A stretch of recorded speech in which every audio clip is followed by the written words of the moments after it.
le citron, on le prendre à jeun. Ouais. Ce qui n'est pas néfaste pour l'estomac. À long terme. Alors, les personnes maigres et rachitiques, je ne leur conseille pas de prendre de citron. En revanche, vous, je pense que vous risquez rien. Donc, vous diluez votre citron avec de l'eau chaude. Hein? Pas du tout. Ce qui va provoquer des gastrites, justement, c'est ces problématiques. D'abord, les femmes, quand elles vont être ménopausées, l'estomac se vidange très mal, beaucoup plus mal, parce qu'il y a une chute d'estrogène.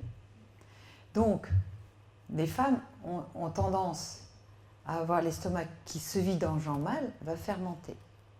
Et cette fermentation va acidifier l'organisme. Parce que le pH de l'estomac, qui doit être acide, quand on vieillit, il est moins acide. Et c'est une catastrophe.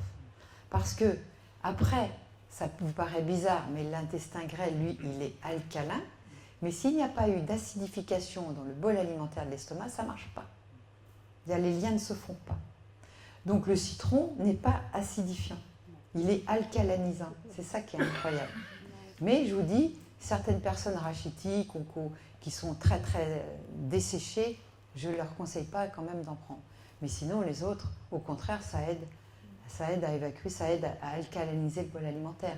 Et quand on est tous très acides, parce que le stress acidifie.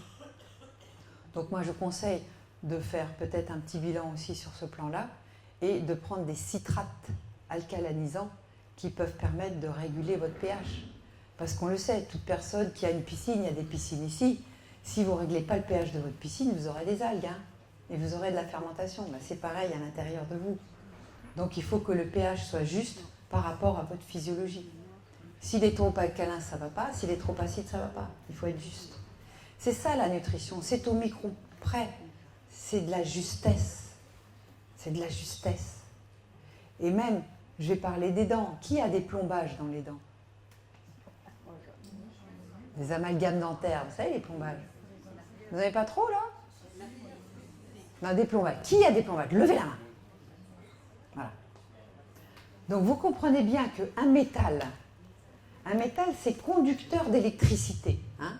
Si je mets l'électricité sur un morceau de métal, je prends le jus. D'accord? En revanche, le bois n'est pas conducteur.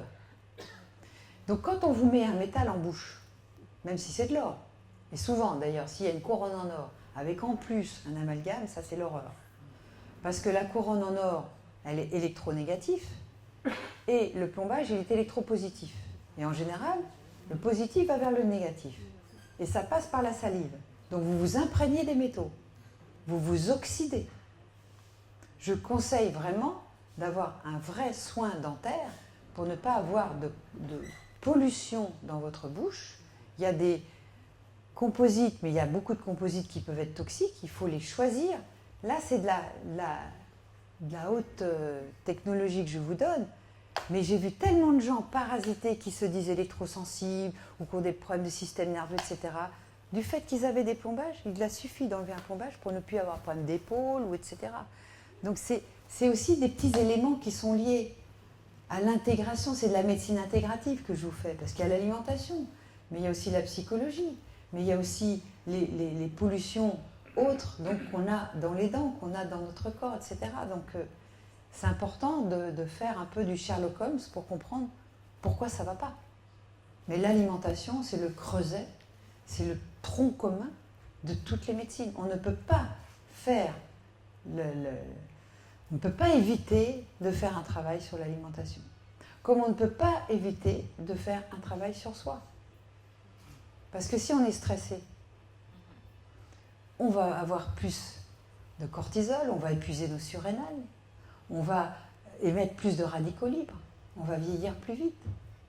Donc on doit travailler sur les stress qui sont des stress chroniques. C'est plus le lion qui nous poursuit, mais c'est peut-être le patron ou la femme ou le mari ou les enfants ou la société. Ça peut être plein de choses. Vous comprenez? C'est important de travailler sur soi. Vous ici, vous avez encore la foi. On l'entend plusieurs fois par jour. Donc c'est un rappel. C'est un rappel que nous sommes des petits êtres qui devons avoir une certaine discipline, se respecter. Respecter l'autre, mais se respecter soi aussi. Si vous ne vous respectez pas, qui va vous respecter? Donc bien sûr, il y a tout un travail là-dessus que j'ai bien sûr fait, mais que j'invite tout le monde à faire et à être dans ce partage en essayant d'être plus en bienveillance les uns avec les autres. On n'a pas créé une société de bienveillance. Nous, en France, c'est nique ta mère. Hein. Ici, ils sont civiques, on vous laisse passer quand vous traversez. En France, faites gaffe. Hein. Hein? Moi, j'ai trouvé qu'ils étaient civiques. Oui, enfin bon, ils conduisent un peu.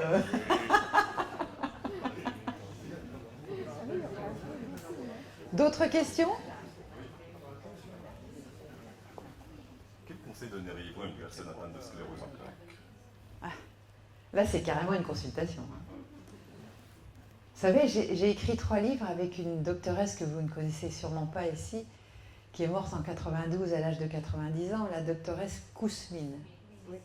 Qui ne connaît pas Kousmine? Oh, ça va, vous le connaissez alors. Super. Kousmine, c'était une médecin d'origine... Hein? Très bien. Donc Kousmine était une médecin russe qui a vécu en Suisse. Et c'était une femme extraordinaire, pleine de bon sens. Tout ce qu'elle a découvert, on le découvre aujourd'hui, sauf qu'on lui donne d'autres noms. Elle, c'était la flore intestinale. Aujourd'hui, on parle du microbiote.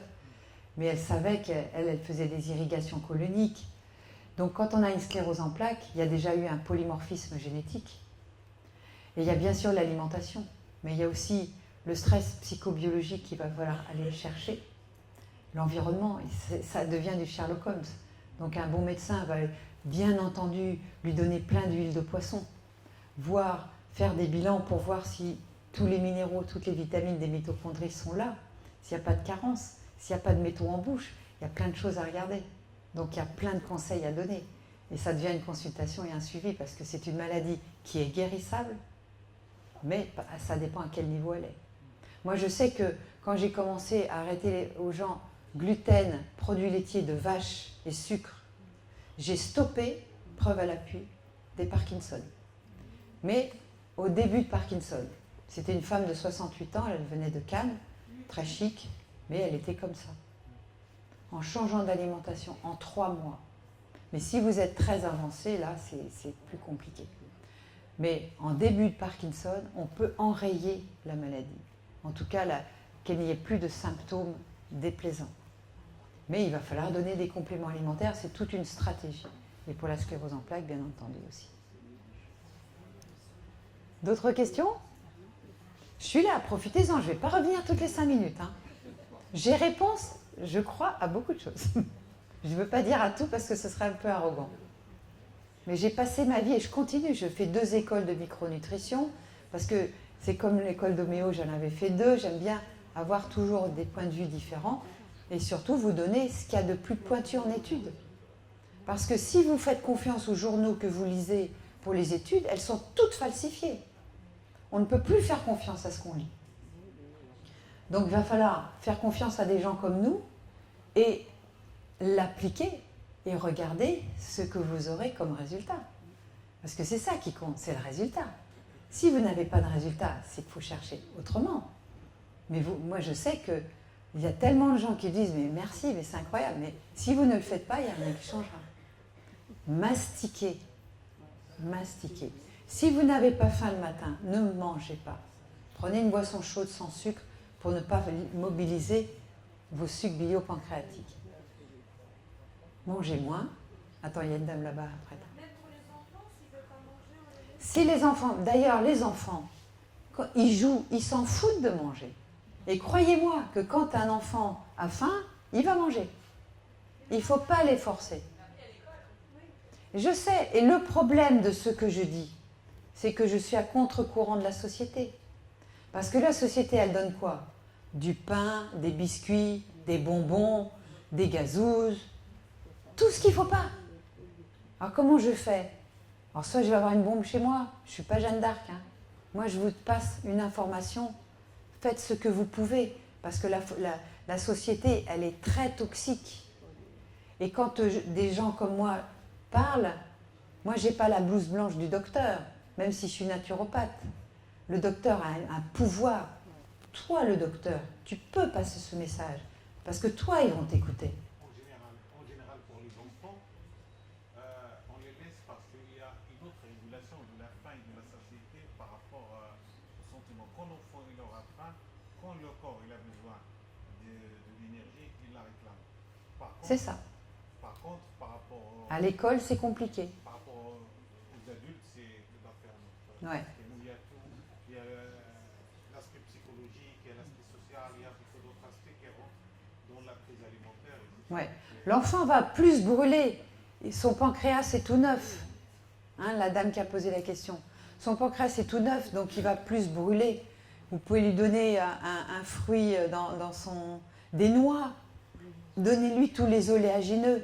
Alors ici, j'ai vu que vous proposiez des amandes avec la peau. Je vous conseille de faire tremper vos amandes la veille dans l'eau. Le lendemain matin, la peau s'en va, parce que la peau est bourrée de lectine qui attaque votre intestin. D'accord? Donc je vous conseille de les tremper la veille et de les manger sans la peau. Vous verrez, vous les digérez. Les amandes, c'est formidable. Les noisettes, les noix de pécan, les noix d'Amazonie, les noix de macadamia. Je ne sais pas si vous avez des noix de macadamia ici. Ça, ce sont des produits formidables. Mangez-en. Mangez-en le matin. Parce qu'il y a des protéines dedans, il y a des bonnes graisses. Ça, vous pouvez en manger le matin. Des graines de lin. Attention aux graines de tournesol qui sont bourrées de lectine. Qu'en pensez-vous des tisanes pour les enfants? Tisane, oui, bien sûr. Bien sûr. Mais il faut varier les tisanes, pas toujours prendre la même chose. Parce que le corps s'habitue. Une tisane, c'est thérapeutique. Hein. Donc, il ne faut pas prendre toujours les mêmes. Il faut varier. D'autres questions? Vas-y. Viens là, je ne t'entends pas. Moi, je tutoie facilement. Hein. Voilà, j'ai deux questions. La Ouais. première, c'est quand on a nos maris qui sont derrière, nos enfants, nos responsabilités. Vous êtes belle, hein? Merci, vous aussi. Et comment faire pour ne pas faire monter le cortisol? Comment faire? Alors, vous lui faites écouter la conférence qui a été enregistrée par la Houssine. Et deuxième question, je voudrais savoir votre avis sur le miel. Je l'ai dit, le miel, c'est sucré. C'est sucré. C'est beau, très sucré. Même si c'est pur, Voilà, vous en prenez très peu. Là, chacun, n'oubliez pas qu'on a un polymorphisme génétique différent. Donc, chacun va avoir une tolérance au sucre qui va être différente. Si vous faites des tests au MaQuickie et que vous connaissez votre insuline, nous, en France, en pharmacie, on a un petit appareil qui coûte 50 €, qui nous permet de, hop, on se pique, tac, 5 secondes après, vous connaissez votre glycémie. Moi, c'est comme ça que j'ai découvert tout ça. Et l'insuline, c'est autre chose, ça, il faut aller au laboratoire. Mais vous pouvez déjà surveiller. Et vous verrez que si votre insuline, votre glycémie monte à plus de 100, aïe, attention. Hein? Et combien de temps elle met à redescendre? Parce que quand vous mangez du pain, par exemple, vous verrez que la glycémie monte haut et elle reste longtemps haut. Et quand la glycémie reste longtemps haut, qu'est-ce qui se passe? Eh bien, vous allez fabriquer des glycotoxines, du caramel. Vous caramélisez. Parce que vieillir, c'est quoi? C'est caraméliser et c'est rouiller. Si vous ne voulez pas rouiller trop vite, si vous ne voulez pas avoir des artères bourrées de caramel, évitez la caramélisation. Et la caramélisation, c'est le sucre qui le fait. Mais c'est aussi les grillades, les produits bien rôtis. C'est ce qu'on appelle la réaction de Maillard, qui est une réaction naturelle. Mais quand vous en prenez en quantité dans votre alimentation, vous accroissez votre problème de caramélisation. Donc, vous vieillissez plus vite. pour remplacer le pain. Alors voilà, et là j'entends la frustration. Par quoi je vais remplacer le pain au secours? On peut prendre des galettes. Non, c'est pareil. Ah, pareil. Pas ces céréales-là. Les seuls pains pour moi qui seraient... Dans mon livre paléobiotique, vous l'achèterez sur Amazon parce que j'en ai plus. J'en ai plus qu'un, je crois. Ceux qui supportent les œufs, on peut très bien faire comme une espèce de cake avec des œufs, de la farine de coco. Parce que la farine de coco, c'est pas une céréale. On peut mettre du psyllium, on peut mettre de la farine de sarrasin, de la farine de patate douce. On peut faire des pains comme ça, qui sont des farines très légères, c'est super digeste. Vous pourriez faire ça. Ou vous pouvez faire des pancakes ou des crêpes à base de farine de sarrasin, à base de farine de patate douce. On en trouve maintenant. Tapez sur Internet, vous verrez, vous en trouvez. Et à ce moment-là, vous faites vos petites crêpes avec un œuf dedans, des petits oignons ou des amandes, vous voyez. Mais le pain, essayez de vous débarrasser. Si vous êtes addict au pain, c'est qu'il est hyper toxique pour vous. En général, on est dépendant et addict à ce qui nous empoisonne. Un alcoolique est addict à l'alcool. Et c'est l'alcool qui l'empoisonne. Mais il est addict. Le cocaïnomane, il est addict à la cocaïne, ça l'empoisonne. L'addict au sucre, moi je suis une ancienne addict au sucre. J'étais un bec à miel, comme on dit. J'ai mis plusieurs années à me sevrer. J'avais du Candida albicans, alors là, je ne vous dis pas. Terminé. Mais ça n'a pas été simple. Mais on y arrive. Pareil. L'index glycémique est aussi élevé. D'accord? Et il y a des lectines, pareil. Pareil.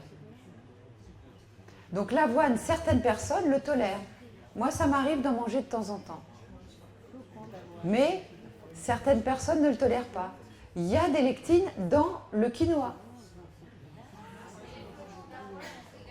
Bah oui. Donc ça, c'est à vous de voir. C'est ça le problème, moi, c'est que je vous donne des choses que vous verrez dans 10 ans, peut-être que ça ira plus vite, vous direz « Ah bah zut, alors elle avait raison ». Ça ne fait que 40 ans que j'ai raison et que tout ce qu'ils disent aujourd'hui, je l'ai déjà dit il y a 40 ans. Sauf qu'on le dit d'une autre manière, avec des trucs un peu plus pointus.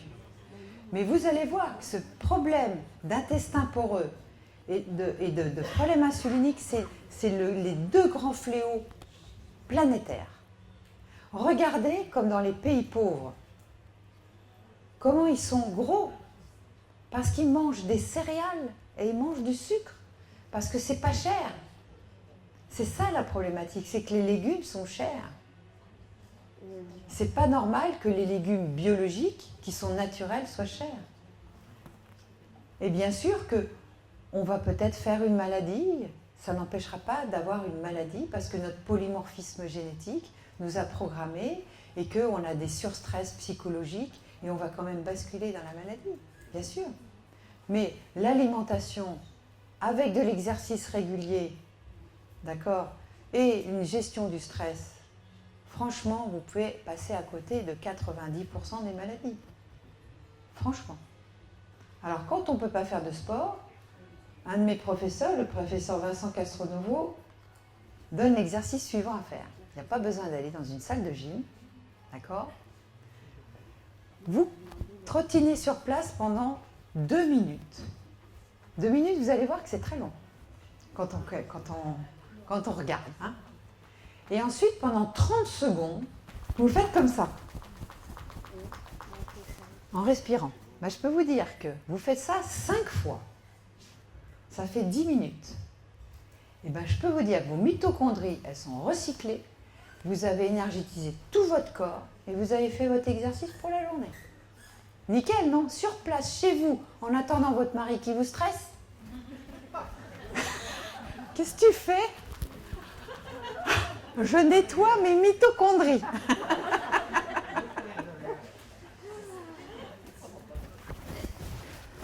Eh oui, c'est ça. Donc, tous ensemble, allez hop. Et au bureau, vous devriez tous dire, bon allez hop, on va faire les mitos là. Eh bien, vous travaillez mieux après. Ça oxygène le cerveau, ça nettoie les mitochondries. Parce que les mitochondries, c'est des centrales nucléaires. Et ces centrales nucléaires qui vous donnent votre énergie, votre ATP, etc., une fois qu'elles ont bien travaillé, Tchernobyl par exemple, si vous avez des vieilles mitos, ça devient des bombes à radicaux libres. Donc c'est très important qu'elles soient nettoyées par les macrophages et par tous les gros nettoyeurs pour ne pas émettre de radicaux libres. Et le meilleur moyen pour se débarrasser des mitochondries nazes, les vieilles, toxiques, c'est le sport.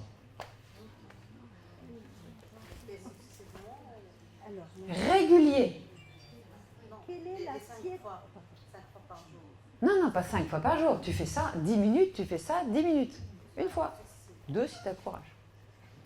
Quelle est l'assiette idéale? Alors, comment voulez-vous que je vous parle d'une assiette idéale puisque nous sommes tous différents avec un microbiote différent? Hein? Mais quand même.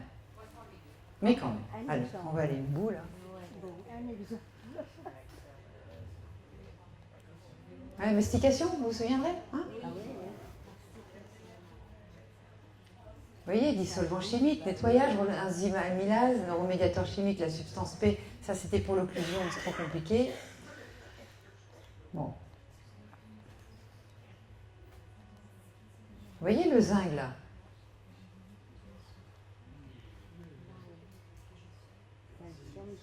Ça s'assimile là. Vous voyez qu'à chaque partie du tube digestif vont se métaboliser des choses différentes. Et en plus, le temps, vous voyez, normalement, un estomac, il est vide en 1 heure, 2 heures maximum. Maximum. Si ça dure plus longtemps, c'est qu'il y a un problème. Soit c'est parce que vous avez trop rempli votre estomac, qui va pincer le pylore, et à ce moment-là, il se vidange mal. Et là, c'est les gastrites, c'est tous ces trucs-là. Et ce que vous déféquez a souvent plus de 3 jours. C'est pas direct, d'accord? Non, pas tout de suite. Donc les prébiotiques, alors l'idéal, mangez beaucoup d'aliments riches en prébiotiques. Les aliments riches en prébiotiques, on en a mangé hier soir, j'ai pas eu de problème, topinambour, artichaut, poireaux, oignons, ail, asperges, tout ça c'est génial, ça donne à manger à vos casques bleus. Formidable, mangez-en beaucoup en les mastiquant bien. Cuisinez-les à la vapeur douce. Vous pouvez manger un peu de cru, mais si vous mangez du cru, il faut que vous mastiquiez à fond. Et croyez-moi, les gens qui mangent des carottes râpées, elles arrivent souvent entières dans l'estomac. Hein. Bon, pas la peine. Ça, vous avez dû voir ces images-là. Un intestin fonctionnel, il a des villosités. C'est un petit peu comme un tapis berbère, vous voyez, des poils bien et gorgés de sang. Et c'est grâce à eux que se fait l'assimilation. Un malade cœliaque, qui lui est le malade du gluten, eh bien son intestin, il est complètement plat, il est complètement abrasé. Et là, c'est une perméabilité absolue. Il faut avoir des villosités et un mucus bien épais avec des jonctions bien serrées. S'il y a trop de zoluline, les jonctions, c'est lâche. Vous voyez, les fameuses jonctions serrées, il faut que ça soit comme ça, pas comme ça. Parce que quand c'est comme ça, là, c'est la cata, c'est l'inflammation. Toutes les maladies que je vous ai citées sont des maladies qui commencent par l'inflammation. Oui. J'ai une question, parce que vous parlez des fibres. Oui. Il y a 4 ans, j'ai acheté un extracteur de jus, votre ami Thierry. Bah moi, c'est pas mon ami. Hein. Non, mais je voulais avoir votre avis justement sur Alors, l'utilisation d'extracteurs de jus. ça a été une mode, en tout cas en France. Je ne citerai pas son nom. C'est ça le problème des modes, c'est qu'on passe dans les extrêmes. Que vous preniez un peu de jus de légumes parce que finalement vous ne mastiquez pas bien, donc vous aurez au moins quelques vitamines et minéraux. D'accord? Mais vous n'avez absolument pas la fibre. Il n'y a aucun prébiotique. Et moi j'ai vu beaucoup de gens qui prenaient des jus. En général, ils mettent de la pomme, de l'orange, tout ça parce que les jus de légumes, ça ne leur plaît pas trop, donc ils mettent du fruit. Donc l'index glycémique monte. Il n'y a pas de prébiotique du tout.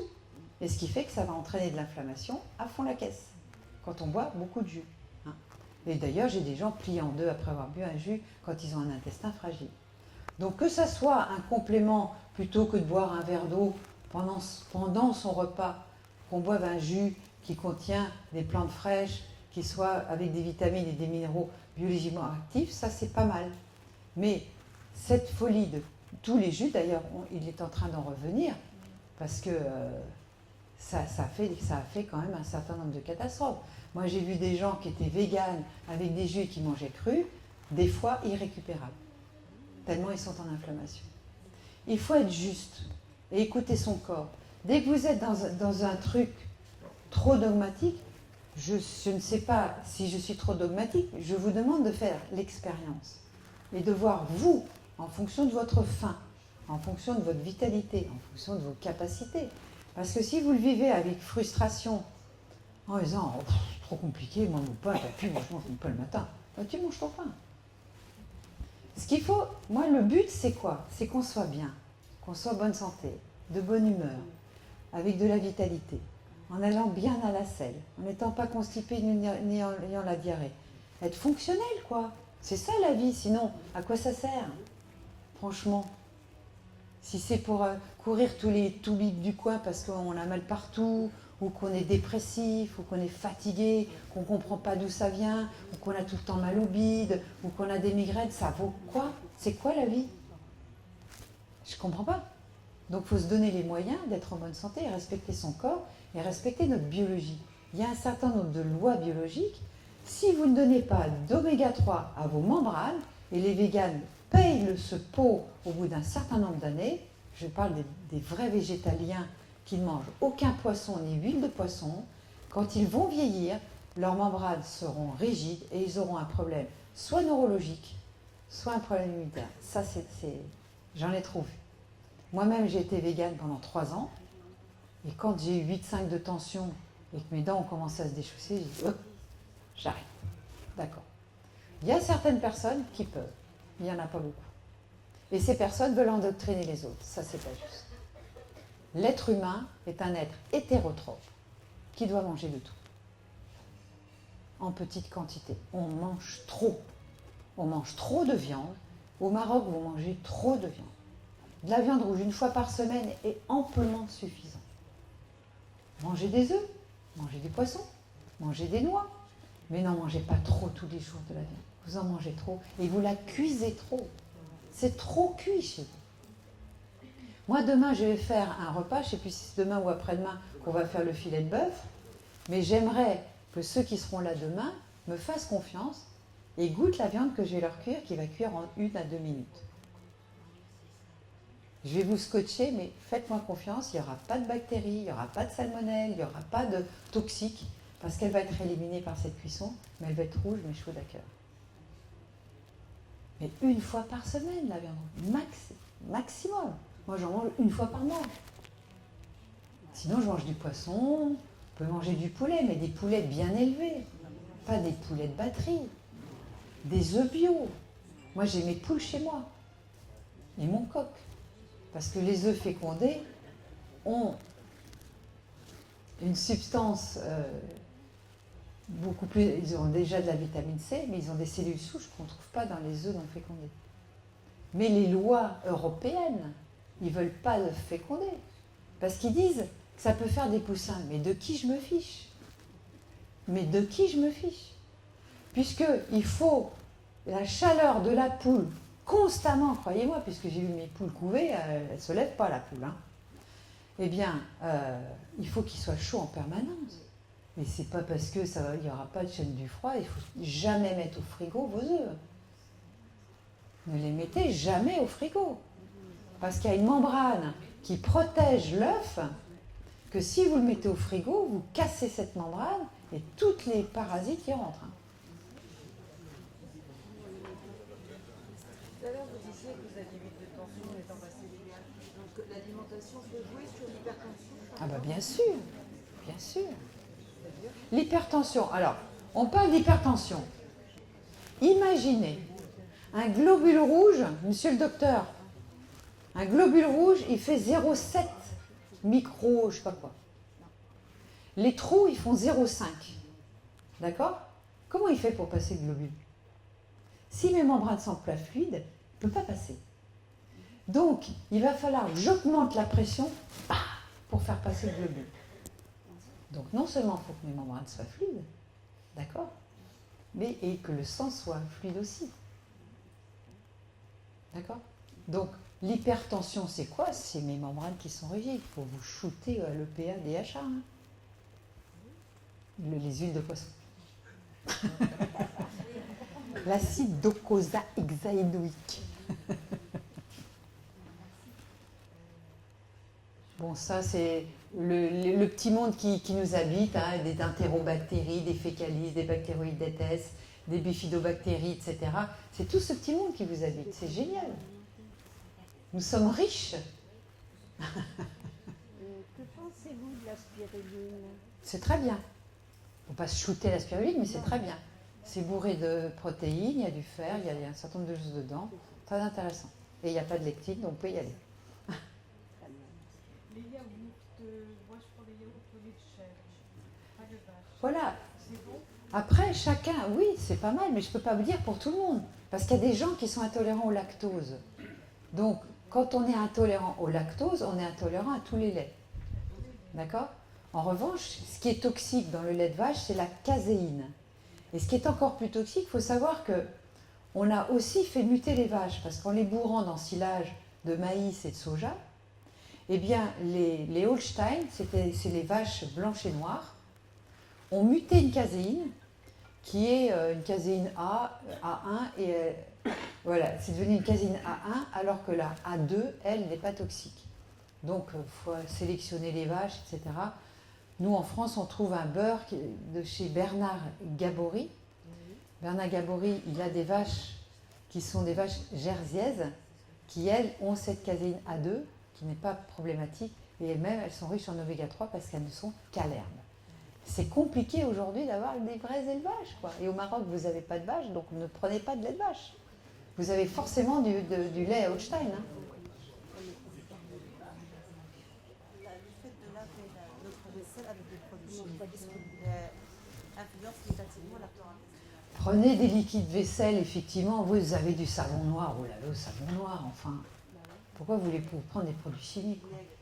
Oui, ou du bicarbonate de soude avec du vinaigre. Hein. Oui? Ah si, à 5 heures, oui, pourquoi pas. À 5 heures, plutôt à 5 heures. Parce qu'à 5 heures, le pancréas ne va pas avoir les mêmes problématiques d'insuline. C'est complet, mais ça dépend des gens. Je ne peux pas répondre pour tout le monde. Tu vois? Donc les fruits, il faut les prendre vers 17 Vous savez, les fruits d'aujourd'hui sont vraiment problématiques. Les fruits d'aujourd'hui sont très sucrés. Pour moi, un fruit par jour, c'est amplement suffisant. En revanche, manger 1 kilo de légumes, si vous voulez, on ne mange pas assez de légumes. Mangez plein de salades, mangez des épinards, mangez des fenouils, mangez des blettes, mangez de tous ces légumes formidables, mangez-en beaucoup. Mâchez-les bien. On ne mange pas assez de légumes et on mange trop de fruits. Le fruit, c'est facile, c'est sucré. Mon cerveau, il est content. Et mon pancréas, il n'est pas content. Donc, mangez un fruit par jour. Si vous voulez une pomme, des fruits plutôt à index glycémique moyen ou bas. Pomme, poire, abricot, kiwi. Attention à la pastèque, attention à l'ananas. La banane est autre chose. Si vous la prenez verte, elle est bourrée de prébiotiques et en la mâchant bien, ça va. Mangez des patates douces plutôt que des pommes de terre. La patate douce a un index glycémique moyen, la pomme de terre assez haut. Sauf si vous la cuisez à la vapeur et que vous la laissez au frigo toute la nuit, elle va fabriquer un gel qui est un amidon résistant qui va donner à manger à votre microbiote et à vos bactéries.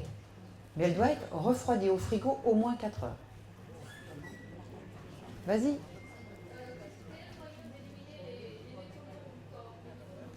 Alors, il n'y a pas de recette miracle pour éliminer les métaux lourds, mais, oui, alors, chlorella, machin, truc, chez certains, ça ne marche pas. Hein. Mais il y a l'acide R-alpha-lipoïque, acide alpha-lipoïque, en grosse quantité, est un chélateur de métaux lourds. C'est un recycleur de tous les antioxydants. Je conseille à toute personne passée 50 ans de prendre en complément alimentaire de l'acide alpha-lipoïque. C'est un produit qui nourrit vos mitochondries, qui chélate les métaux lourds, qui est un antioxydant, qui recycle les antioxydants, qui n'est pas pro-oxydant, c'est un produit génial et qui protège votre cerveau.